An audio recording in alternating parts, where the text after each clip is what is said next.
नमस्कार, स्वागत बा आप सभी दर्शक लोगन के। त खबर लेके आयल बानी भोजपुरी हिट मशीन खेसारी लाल यादव जी के एगो और नया एल्बम धमाका के बारे में। जी हाँ, आज होली बा और उम्मीद करतानी आप लोगन सब के होली बहुत ही अच्छा से बीतल होई और अभी भी चल रहल होई।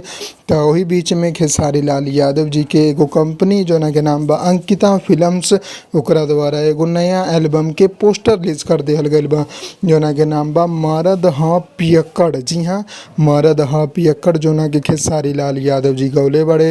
अखिलेश कश्यप और अर्जुन आदित्य ई गाना के लिखले बड़े, संगीत दिले बड़े आर्या शर्मा जी। और बहुत जल्द, जी हाँ बहुत जल्द आप लोगन के बीच में ई फुल वीडियो सॉन्ग आप लोगन के देखे के मिली अंकिता फिल्म्स यूट्यूब चैनल पर।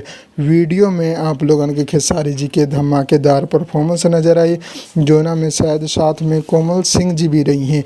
फिलहाल आप लोगन के बता दी कि अभी सिर्फ और सिर्फ पोस्टर रिलीज भइल बा, रिलीज डेट अनाउंसमेंट ना कल गइल बा। बिहान 6:30 बजे सुबेरे SRK से खेसारी जी के गाना आ रहल बा और ई गाना शायद परसों रिलीज हो सकेला।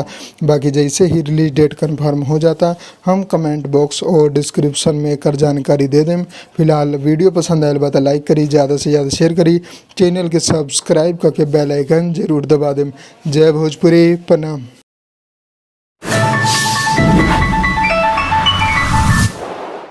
लाल बटन के दबा के अपने के चैनल के सब्सक्राइब कर ली और सभी खबर सबसे पहले देखे खातिर एक घंटे के बटन के भी दबा दी, ताकि जितना भी खबर डालम आप सबसे पहले फ्री में देख लें।